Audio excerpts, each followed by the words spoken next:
organizata Liburneti, prej 10 vitesh më shumë se 10 do thoja unë, punon me të rinj duke bërë projekte që kanë pikërisht në fokus target grupin e moshës tuaj, por mbi të gjitha bën edhe një kampionat të bukur, sikurse është kampionati kombëtar i debatit, që këtë vit mbështetet nga Agjencia Kombëtare për Rinin dhe AMSHC.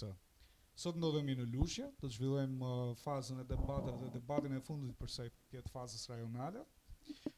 Në këtë fazë neve do të zbulojmë edhe se cilat do të jenë edhe skuadrat që do të kualifikohen për 16 më të mirët, themi ata që kanë arritur të bëjmë pikë më të larta për gjithë kësaj faze. Kemi udhëtuar në shumë qytete, kemi zbuluar shumë talente të mira për sa i përket të menduarit kritik. Nga ana tjetër, duam që pse jo të kemi edhe skuadra që vijnë nga kjo zonë, pra nga ky qark. Kështu që dua të falenderoj sot dy shkollat që janë bërë pjesë, Miti Zoj Zaka nga Divjaka dhe shkolla Kristet Sapo nga Berati. Dua një duar të kite për dyja skuadrat. E di që keni bërë rrugë, por të debatosh është shumë bukur. Ju jeni të rinj, e jeni të freskët, ndoshta keni më shumë energji se sa neve, që jeni pak më të rritur, jo të lagur. Ndaj sot unë vlerësimin do ta ndaj me Glingjet Madhin, i cili është pjesë e Këshillit Bashkiak në Bashkinë Tiranë, Brigilda Deda, pjesë e organizatës Liburnetik, dhe nga unë që jam drejtuesi i organizatës Liburnetik, dhe do të bëjmë një vlerësim sigurisht transparent, të drejtë, duke u bazuar tek kriteret e vlerësimit. Për gjatë kohës kur ju keni bërë trajnimin, keni mësuar edhe se cilët janë kriteret e vlerësimit. Pra ka disa pika, ka disa rregulla, sepse i do formati, jemi në një kampionat dhe do duhet që t'i zbatojmë. Kështu që jepni më të mirën. Neve do të diskutojmë sot për temën a duhet të bëhet grumbullimi i veçantë i mbetjeve organike i detyr. Jo? Okej. E kam gabimun.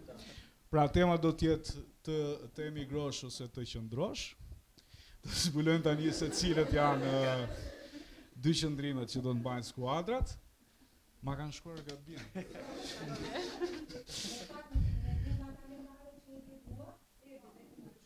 Okej. Mirë. E rëndësishme është që ne do të trajtojmë temën për të cilën ju jeni përgatitur. Pra të emigrosh apo të qëndrosh. Do të zgjedhim tani te ky globi edhe qëndrimet.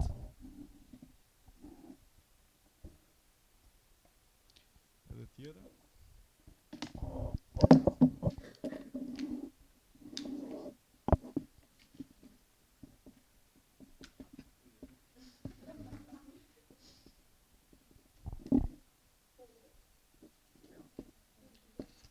Pra, pro do të jetë skuadra e shkollës Miti Zoj Zaka, Divjak dhe shkolla Kristet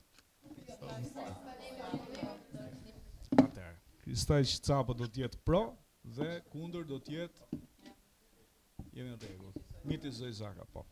Nga ky moment keni 7 minuta kohë përgatitore.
Mirë, bëhemi kaqërisht, fillojmë me debatin e parë, debatin e skuadrave, pra të 8 anëtarët do të kenë të drejtën e fjalës, në mënyrë të alternuar duke filluar nga grupi që mban qëndrimin pro, që do të hapë debatin, Shkolla Kristet Sapo.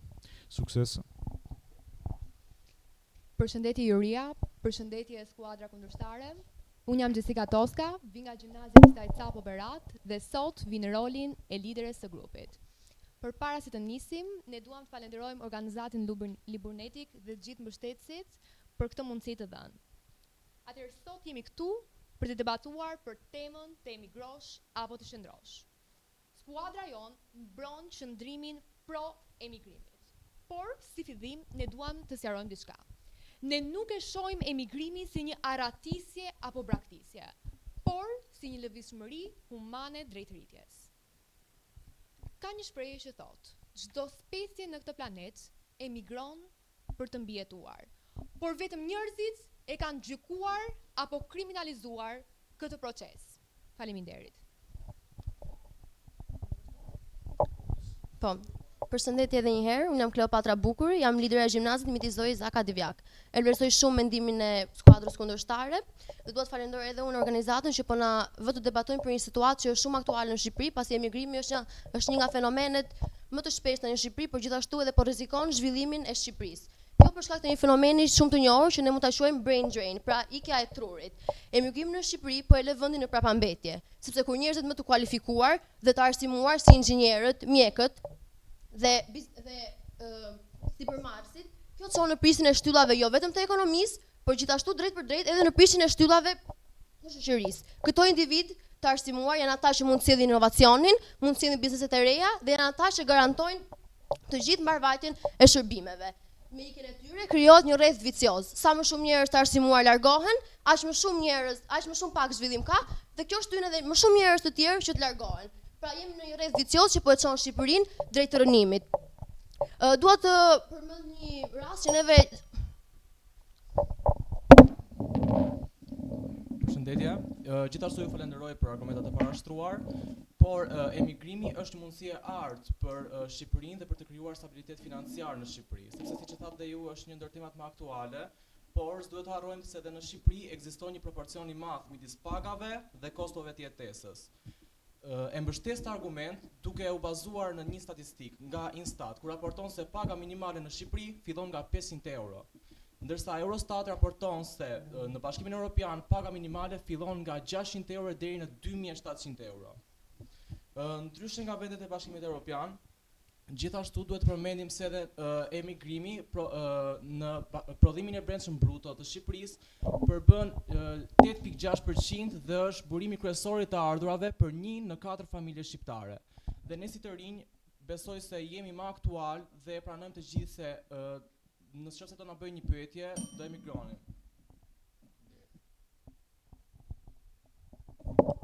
Atëherë, respektoj parafolsin, por më duhet ta kundërshtoj. Gjithashtu ne jemi kundër emigrimit, pra shfrytëzimi dhe waste of potential është një arsye tjetër pse të rinjt nuk duhet të emigrojnë sot. Emigrimi masiv është një dukuri e cila shpesh po i shfrytëzon të rinjt për keq, duke i detyruar ata që të punojnë jashtë punës së tyre dhe në një nivel më të ulët se sa kualifikimi që ata kanë kryer. Gjithashtu, për shembull artistët ose inxhinierët përfundojnë duke punuar punë të cilët nuk është se kanë kualifikimin e caktuar dhe këtë do ta mbështes në disa evidenca të marra nga organizata ndërkombëtare e punës, ku rreth 30% e emigrantëve në shtetet e huaja punojnë në profesione në nivele shumë të ulta krahasuar me kualifikimet e tyre. Gjithashtu, Banka Botërore ka ngritur një shqetësim dhe paralajmërojnë se ky fenomen është mjaft shqetësues, sidomos për ekonomitë në zhvillim, duke qenë se ul dhe numrin e intelektualëve dhe personave të cilët kontribuojnë në zhvillimin e vendit. Gjithashtu, duke Faleminderit për mendimin tuaj, por sipas nesh emigrimi është një mjedis i cili ndihmon të krijosh karrierën tënde në bazë të aftësive, duke shmangur sistemin e korrupsionit të lidhjeve informale. Në Shqipëri mungesa e meritokracisë demotivon të rinjtë e kualifikuar, ndërsa në tregjet e huaja si Gjermania apo SBA-ja funksionojnë kriteret të qarta profesionale. Një raport nga Transparency International, organizata ndërkombëtare për transparencë dhe kundër korrupsionit, dhe IDM, Instituti për demokraci dhe ndërmjetësim, theksojnë se sektori publik në Shqipëri vuan nga nepotizmi dhe ndikimi politik. Përballë këtij realiteti, emigrimi mbetet e vetmja mënyrë për të shpëtuar dhe për të drejtuar drejt rrugës së drejtësisë profesionale dhe për të vlerësuar për atë që ti me të vërtet di të bësh e jo për atë që ti nje. Faleminderit.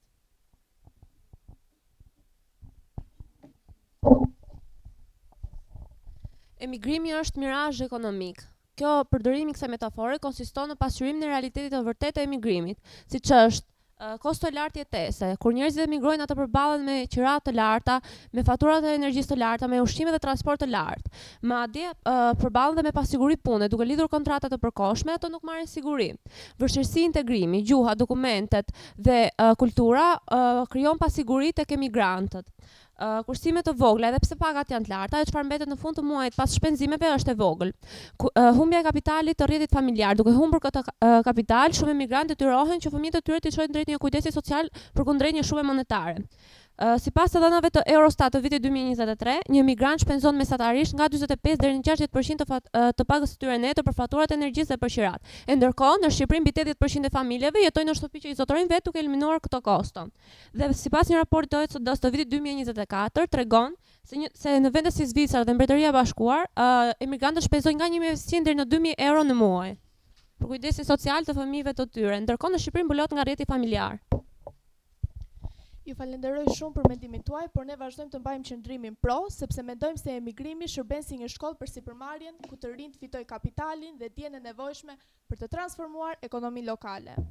Duke punuar në sistemet avancuara, të rinjt përvetsojnë modele moderne menaxhimi dhe teknologji, të cilat, kur investojnë në vendlindje, krijojnë vende të reja pune.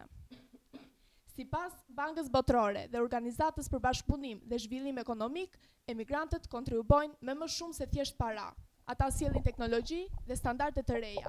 Dhe në fakt, një pjesë e konsiderueshme e bizneseve të vogla në Shqipëri janë ngritur pikërisht nga kursimet dhe përvoja e fituar në emigrim. Faleminderit. Atëherë përshëndetje të gjithëve, e dëgjova palën kundërshtuese, por më lejoni të kundërshtoj. Ju përmendët që teknologjia është avancuar jashtë shtetit, por edhe në Shqipëri teknologjia ka avancuar dhe vazhdon ende. Me këtë dua ta lidh edhe atë që njihet si remote work ose puna në distancë, pra një punonjës shqiptar lidhet me punonjës të tjerë ose punëdhënësit e tjerë që janë edhe jashtë shtetit, dhe kjo sigurisht me anë teknologjisë. Pra nuk është nevoja që të ketë një zyrë tradicionale që të jenë të gjithë brenda një mjedisi. Dhe njëri shqiptar përfshihet në tregun global dhe gjithashtu merr të ardhura ndërkombëtare, pra krijon një karrierë brenda në Shqipëri me anë të këtyre të ardhurave ndërkombëtare.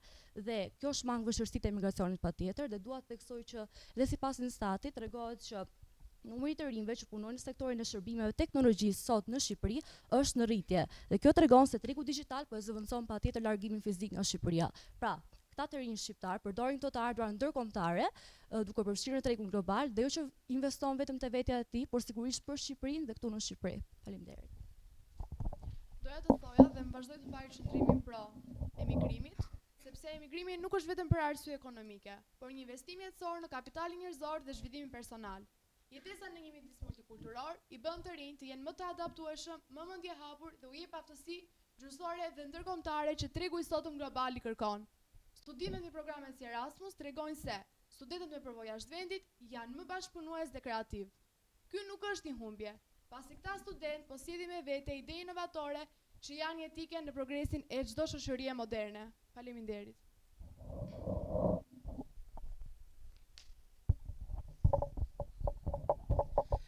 E vlerësoj shumë mendimin e parafolësit, por më duhet ta kundërshtoj.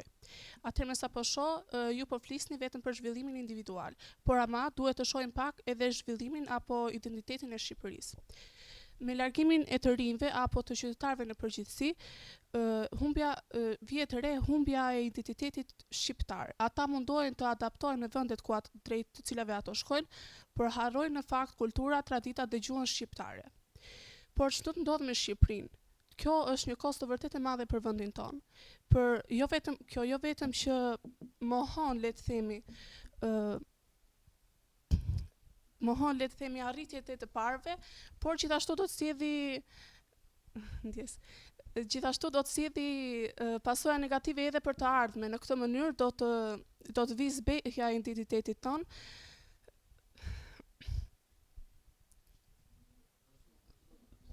Faktikisht do të vis beja e identitetit shqiptar duke na bërë të harrojmë të vërtet kulturën që na karakterizon.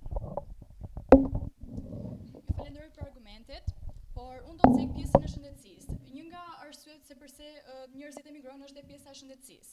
Emigrimi në vendet e Bashkimit Evropian siguron një jetë më të sigurt dhe më të gjatë nëpërmjet aksesit në sisteme shëndetësore cilësore.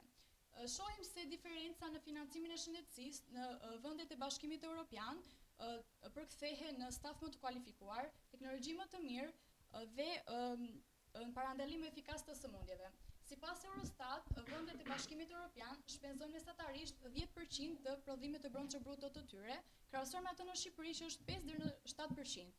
Kjo pasqyrohet në jetëgjatësi, ku një qytetar në Bashkimin Evropian jeton mesatarisht 81.5 vjet, krahasuar me atë në Shqipëri që është 79.60.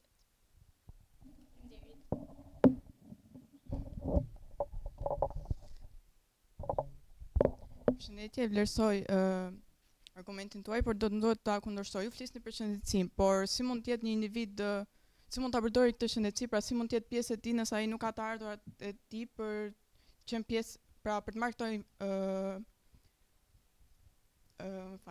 këto shërbime të ofruara.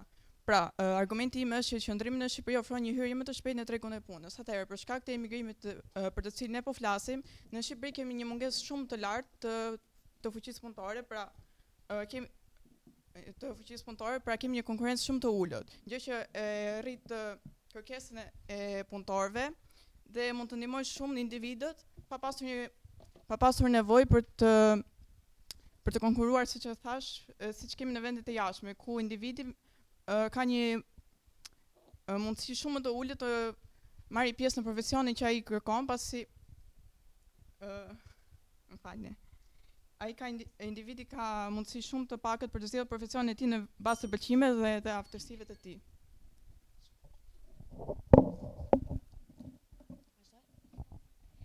Faleminderit për mendimin tuaj, por unë nuk bie dakord me ato që parathat ju.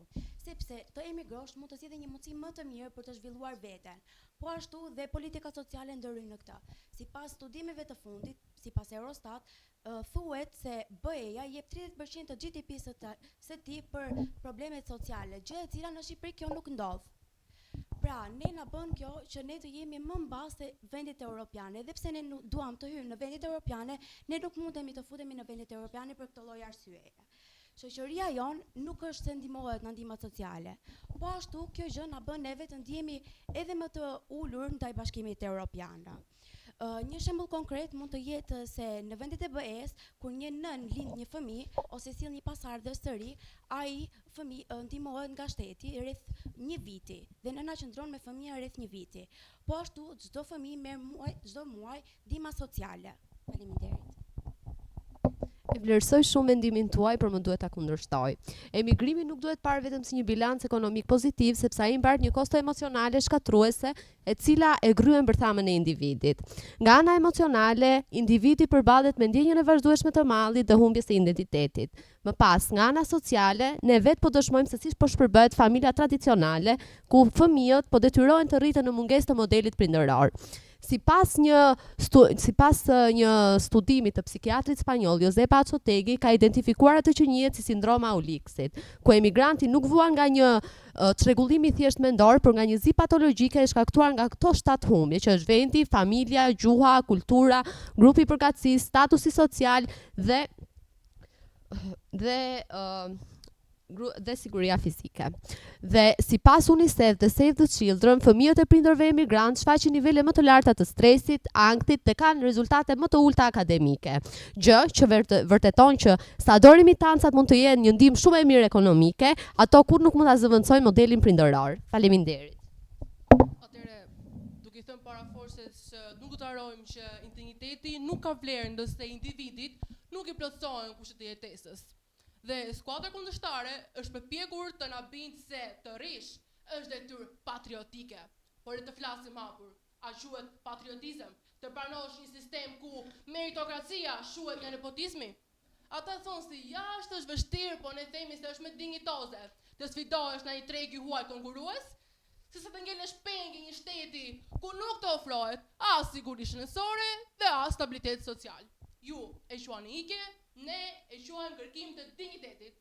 Ne e vërtetuam sot se emigrimi nuk është problem, por pasojë. Ai është mjeti vetëm për të thyer ciklin e varfërisë dhe për të gjetur tërësi profesionale.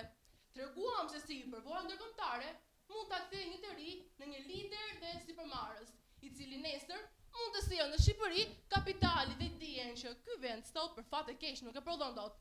Dhe në fund, njeriu nuk i përket një territori ku thjesht ekziston pa perspektivë, por një mjedisi ku zhvillohet lirisht. Ne jemi pro emigrimit sepse besojmë se potenciali i një njeriu vlen më shumë se kufit gjeografik. Faleminderit.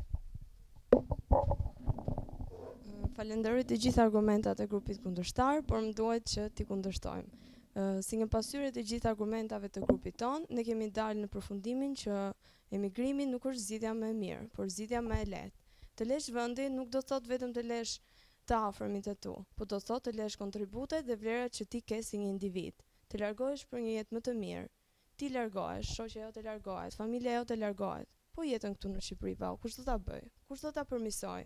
Largimi është një humbje e madhe që po rritet me rritjen e zhvillimit të botës. Po traditat, kulturat, po të gjitha ato vlera që ne kemi si shqiptar. Kush do t'i mbaj dhe kush do t'i ruaj, nëse ne të gjithë largohemi jashtë vendit.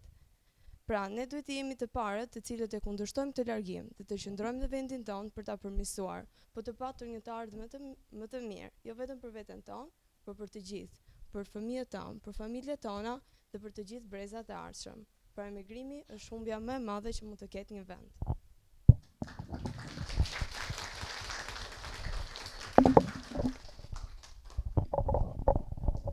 Mirë, faleminderit të dyja skuadrave, faleminderit për përgatitjen, për emocionet që na dhat. Rrallë herë ndodh që të kemi emocione të tilla, kështu që më vjen mirë. Padyshim që kishte një përgatitje grupet të dyja skuadrat. Tani ajo që do vendos pikën, unë mendoj se do jetë edhe debati i liderave, ndaj me shumë interes ne do ta ndjekim edhe këtë debat, i cili ka të bëjë me temat spontane. Temat spontane janë tema që ne i përzgjedhim, por që edhe ju mund të jeni njohur nëse na ndiqni në rrjetet tona sociale apo edhe videot e debateve të tjera që kanë kaluar, kështu që kjo është një ndihmë, po edhe avantazh për skuadrat që ndoshta janë të fundit drejt këtij kampionati. Ndaj do të zgjedhim një nga temat spontane tani për të zbuluar se për çfarë do të diskutojmë. Brigilda. Angazhimi të rinjve në politikbërjen lokale është i domosdoshëm. Ta lexoj prapë. Angazhimi i të rinjve në politikbërjen lokale është i domosdoshëm. Patjetër. Keni 7 minutë prapë. E lexojmë edhe një herë temën në mënyrë që ju ta shkruani. Angazhimi i të rinjve në politikbërjen lokale është i domosdoshëm.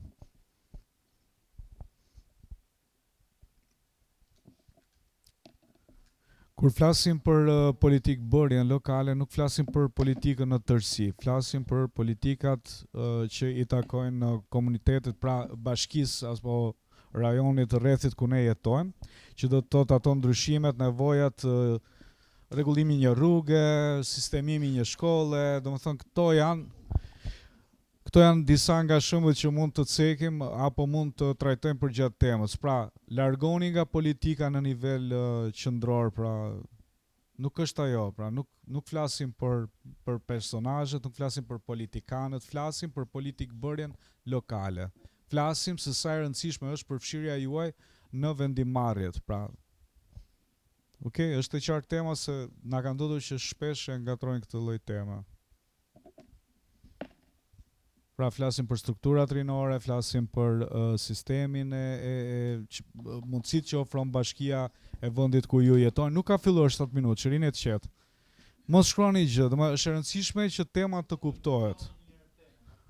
Se në momentin që nuk e keni kuptuar temën do gaboni dhe kjo do t'ju heqë gjithë pikët dhe ndoshta mundësim për të kaluar në fazën tjetër. Prandaj është shumë e rëndësishme që ta keni kuptuar temën. Nëse nuk e keni të qartë, është më mirë të na e thoni që edhe ne të kemi mundësi t'ja u shpjegojmë edhe më saktë ose më mirë për ta kuptuar edhe ju që të trajtoni temën ashtu siç duhet. Është e qartë tema? Grupe? Po, lokalet, po. Pra politik bërjen lokale flasim, e thot edhe tema, pra komuniteti, lagja, një ndryshim, një nevojë, pse duhet jenë të rinj të përfshirë në vendimarrje, ose jo vendimarrje, po edhe thjesht. Okej, kjo është tema, domethënë. Po, një tjetër element, po, qeveria nxënëse. Okej. Pra, e keni të qartë tani? Okej, nga ky moment keni 7 minuta kohë.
Partin e liderave, në këtë përballje do të kemi Kleopatrën dhe Jessicën, për sa i takon temës angazhimi të rinjve në politikë bërjen lokale është i domosdoshëm.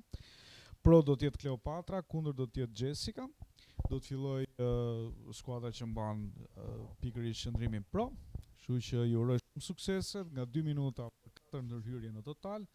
Gjëja tjetër që është dhe më e rëndësishme, që unë do t'ja u sugjeroja dhe këshill, mos i zauroni të gjithë argumentet që në ndërhyrjen e parë. Mundohuni që të shtjelloheni dhe të bëni një arsyetim sa më të gjerë për sa i takon secilës ndërhyrje, në mënyrë që ju të keni se çfarë të thoni në 4 ndërhyrje, mos dilni bosh, të themi në fjalë të thjeshta. Mirë? Suksese.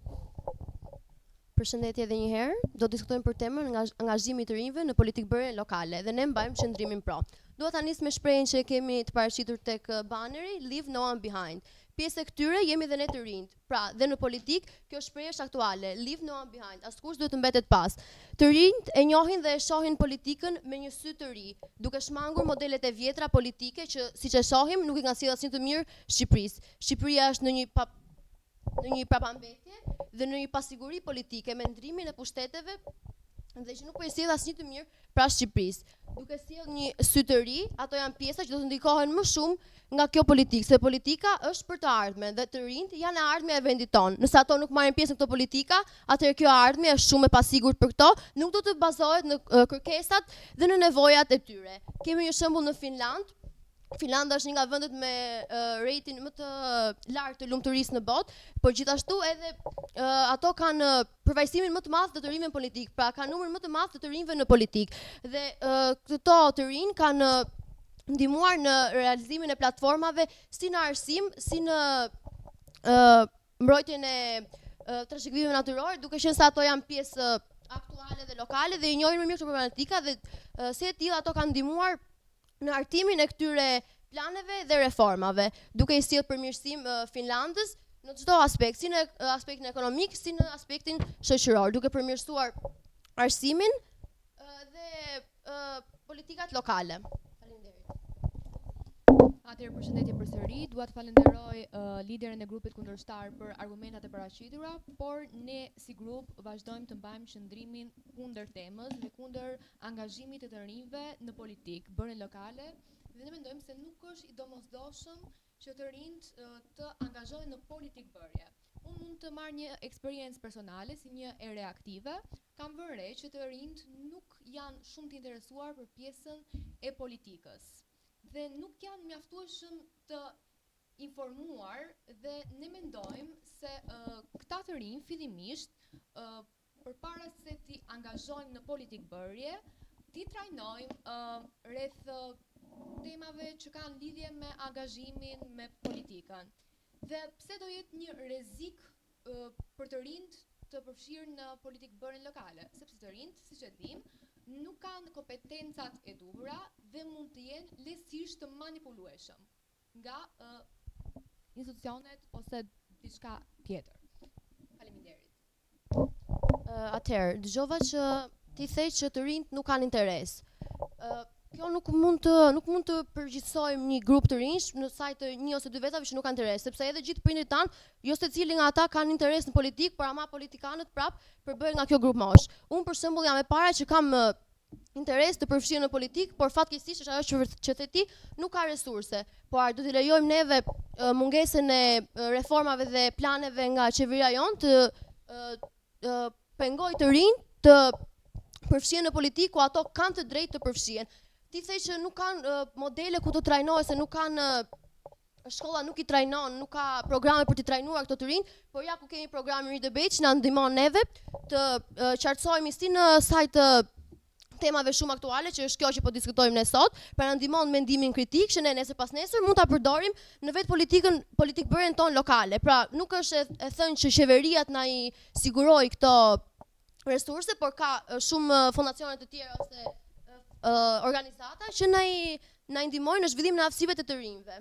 Faleminderit. Atëherë doja të thoja që ne nuk jemi plotësisht kundër angazhimit të rinjve. Ne kundërshtojmë që ne nuk jemi kundër angazhimit të rinjve në politikë bërjen lokale apo qendrore. Ne mendojmë se të rinjt patjetër që duhet të jenë aktiv në jetën e qytetit, në angazhime, në aktivitete të ndryshme, por jo në politikë bërje, sepse nuk i kanë përvojën e mjaftueshme dhe kompetencat e duhura, aftësitë e duhura për të qenë pjesë e politikë bërjes. Sigurisht, siç e tham, duhet të jenë aktiv, por jo të përfshirë në politikë bërje.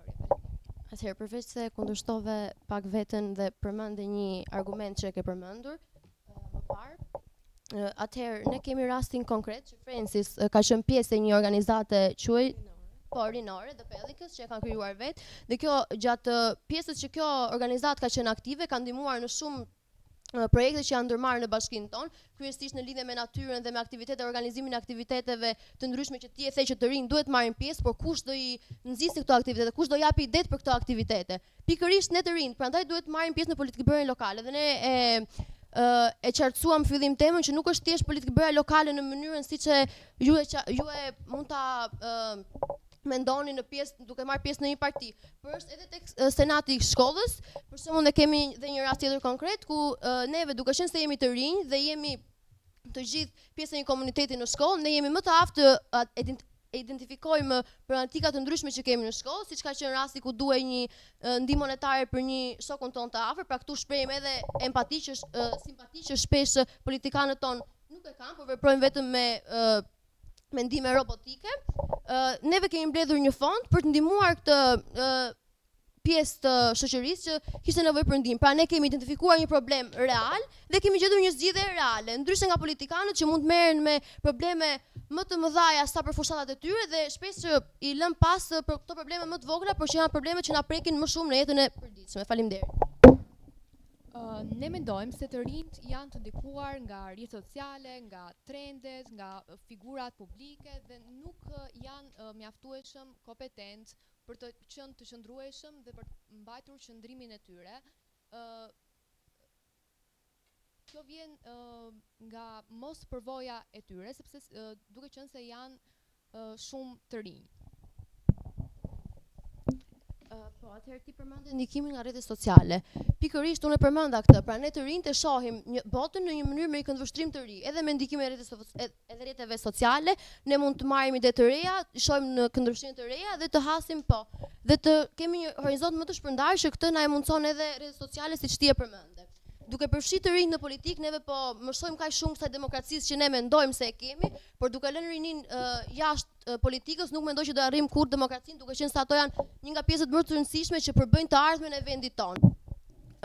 Atëherë, duke përfshirë të rinj në politikë, neve jemi një hap më afër demokracisë, që e kërkojmë kaq shumë ngull, që pa pjesëmarrjen e tyre nuk mund të arrihet kurrë. Është dhe një thënie Abraham Lincoln që qeveria e popullit nga populli për popullin. Pjesë e këtij populli jemi edhe ne, rinia, dhe pa ne nuk do kishte një politikbërës, një qeverisje reale, nëse edhe mendimi jon nuk merret parasysh dhe ne nuk kemi pjesë aktive e kësaj politike. Faleminderit.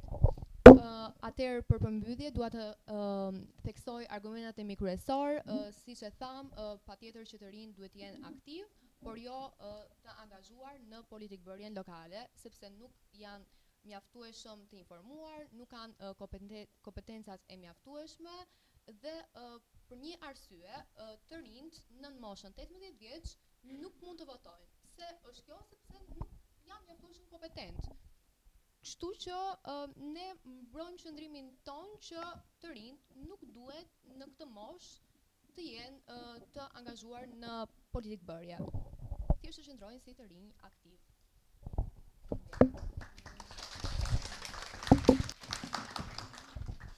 Mirë, ka përfunduar edhe debati i dytë. Është momenti që ne do të lidhemi, bëjmë vlerësimet e komentet tona dhe do shihemi pas pak për të dhënë rezultate. Faleminderit.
gati të merrni pikët?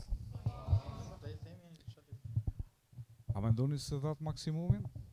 Jo. Mirë, më vjen mirë. Duhet të jemi ndonjëherë edhe koshent për ato çfarë kemi bërë edhe çfarë mund t'japim më mirë. Bëjmë më mirë, më saktë. Kështu që dua t'ju falenderoj pikë së pari një herë për përgatitjen tuaj. Në nivel grupi, për sa më takon, ishte një debat shumë i mirë. Jetë mia personale, tani nuk dua të futem në komente të vogla, apo sigurisht që pati përsëritje, u fokusuam shumë tek ana ekonomike nga grupi këtej flas. Grupi këtej pati disa themi emocionet që ndoshta ndikuan tek argumentat pastaj që duhet t'i jepni, por kjo është një gjë normale dhe nuk bazohemi shumë tek ajo sesa tek mënyra e arsyetimit apo argumentit që donte të jepte gjithë secili nga ju. Kështu që kjo është një pjesë që menaxhohet me kalimin e kohës. Pra menaxhimi i emocioneve është pjesë e formatit, kështu që ju fokusohuni tek ajo çfarë doni të thoni në mënyrë që të jeni sa më konkret. Dhe ju thash dhe në fillim, evitoni që të jeni pre e shënimeve ose e ndonjë lëvizje të pa kontrolluar, domethënë që mund t'ju ndikojë tek ajo çfarë jeni duke thënë. Por që në tërësi grupet kishin një mënyrë të arsyetuarit mirë, kishte një rrjedhje logjike, padyshim nga të dyja grupet, kishte përgjigje kundër përgjigje, kjo është shumë pozitive. Se ne në fund ditës të kërkojmë, pra që të kemi një debat që ka një farë sensi, nuk është një debat pa kuptim. Nga ana tjetër, tek debati i dytë, besoj se diferencën e pat në sensin që pati pak bllokim nga ana e Jessicas. Nga ana tjetër kishim më shumë energji, më shumë argumenta, domethënë kapi disa elementë që vërtet ndikuan ndoshta edhe tek vënia në vështirësi e kundërshtarit. Por në tërësi më pëlqeu. Kjo nuk do të thotë që ju keni bërë maksimumin, e tham dhe në fillim, duhet përgatiteni shumë më mirë për herë të tjera. Unë nuk e di tani nëse kemi arritur që të kualifikohemi apo jo, por këtë do ta zbulojmë në ditët në vazhdim. Që do të thotë duhet të përgatiteni shumë më mirë. Edhe puna në grup duhet të jetë edhe pak më e fortë. Pra duhet kemi pak më shumë bashkëpunim me njëri tjetrin. Në mënyrë që kemi argumenta më shumë tek lideri, është shumë e rëndësishme. Se debati i dytë është i gjithë i peshë e liderit. Meqense jemi këtu, dua të falenderoj edhe mësuesit tuaj, se nuk i falenderova në fillim. Ky vit ky edicion ka sjell dy skuadra shumë të mira përfaqësuese nga shkollat, kështu që ju përgëzoj për elementet e përzgjedhur. Nuk keni pasur ndonjë rezultate të këtij niveli, kështu që jeni shumë mirë. Një dorë tërkitje e meritorin.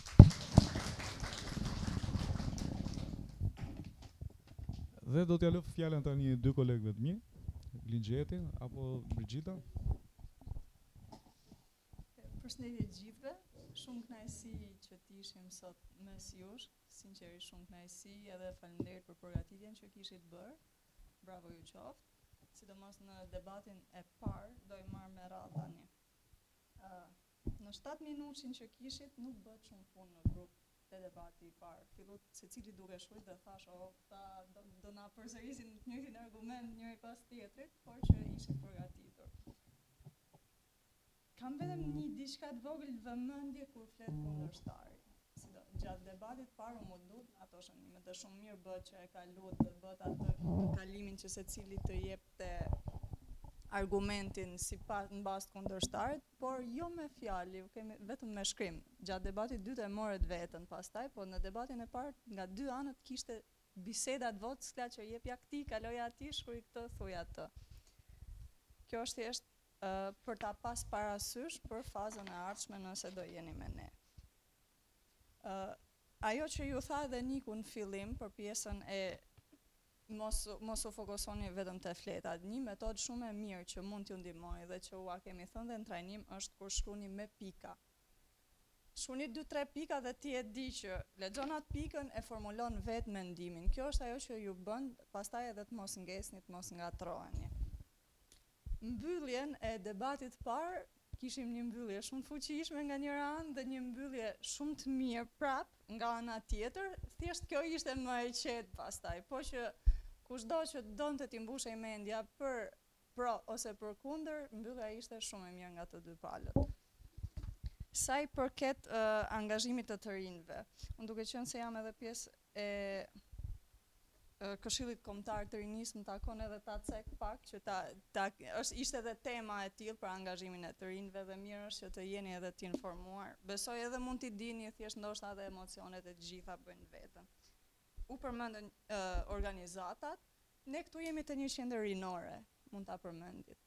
E kape shumë mirë pjesën me banerin, do me thënë bërë lidhje me vëzhgimet, kjo do thotë që jeni po me debatin, kjo do thotë që je komunikuse e mirë, shumë e mirë, sepse kur e kap detajet.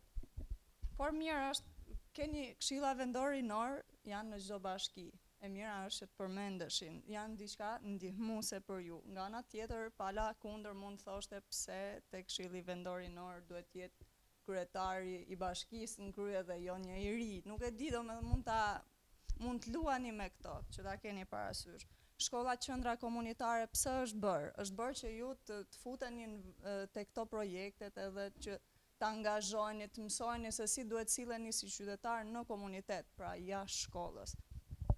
Agjencia Kombëtare e Rinisë është një institucion që është posaçërisht për të rinj, që bën këto projektet për të rinj, që bën infrastrukturë rinore në përvend. Nga ana tjetër mund të thonit, po pse u shkri Ministria për të rinjt, pse ka më pak fonde për të rinjt, pra kishte plot çat merrnit në kontekstin lokal, sepse dolët pak. Po nuk ka problem, besoj gjithmonë ka vend për përmirësim nga dy anët, ne jemi të kënaqur edhe me aq sa dhat. Besoj se në vazhdim, nëse do jeni me ne, do jeni edhe shumë më të mirë, kështu që shumë suksese. Mirë, edhe nga ana ime përgëzime për realizimin e debatit. Debati i parë ishte në një nivel pothuajse të barabartë me disa element të vegjël, të cilët edhe Niku edhe Xhila i thanë. Do doja më shumë që të kishte një linjë logjike nga njëri debatues te tjetri, në sensin e kundërshtarit, dhe të kishim ca kundërpërgjigje. Që është e vërteta, unë vetëm 2 ndërhyrje kam parë kundërpërgjigje shumë të drejtë për drejta, si më thënë. U mundu dhe vajza të bënte një kundërpërgjigje për shëndetësinë, po e la pak bosh edhe unë se kuptova ishte për shëndetësinë apo ishte pastaj për qasjen që vazhdove temën e debatit. Megjithatë, është e mira që nëse edhe një sugjerim tjetër, nuk dëgjova shumë pyetje. Pra nuk ishte pyetje debati i parë, në mënyrë që ta vendosësh kundërshtarin edhe në një pozitë çik të vështirë, edhe ta detyrosh që të kthej përgjigje ty, më pas vazhdoj me atë që ka përgatitur ose që do të mbrojë. Që do të thotë, debati i parë ishte i mirë. Te debati i dytë, sigurisht që tema është spontane, edhe ndonjëherë edhe përgjigjet edhe ndërtimi i argumentave duhet të jetë spontan. Është ajo që tha Xhilda që do doja të shikoja më shumë pjesëtar të ekipeve që të ndihmonin liderat, sepse edhe një lider nuk mund të dalë dot 4 argumenta pra edhe 7 minutë që ndoshta nuk del, po në rast se kundërshtari përdor një argument dhe dikush nga ekipi ka një përgjigje, ta shënoj dhe ta ndihmoj liderin.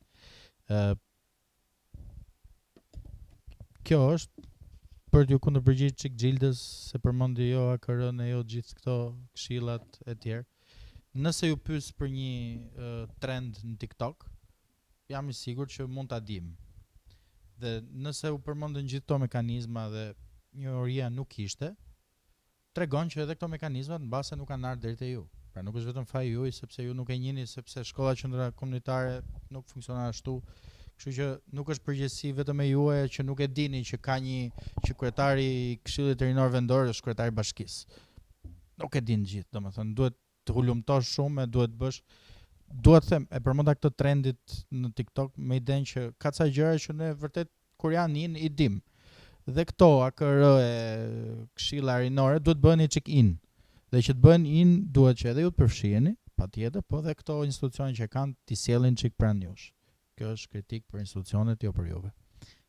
Megjithatë, do doja që të përfshihej më shumë qasja lokale në temë, pra gjëra që ju prekin vërtet, një fush, kjo eri debatit është shumë e mirë si pikë.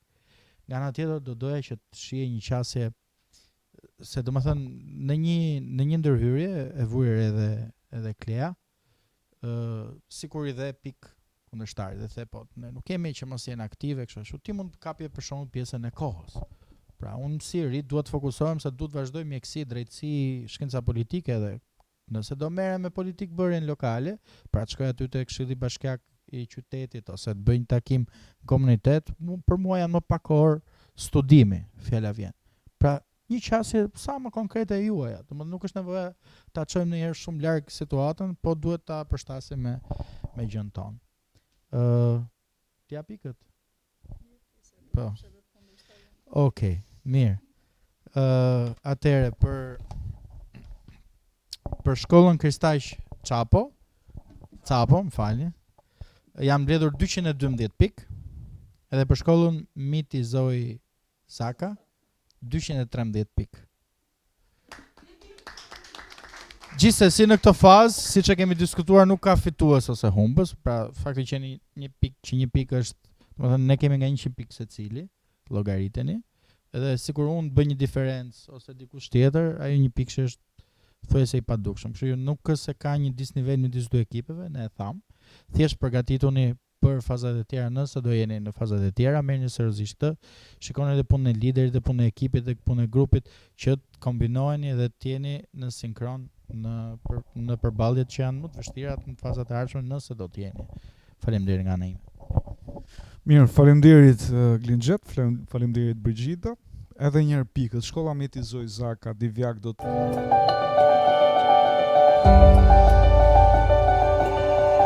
Capo Berat. E meritoni një duar të kiti apo jo?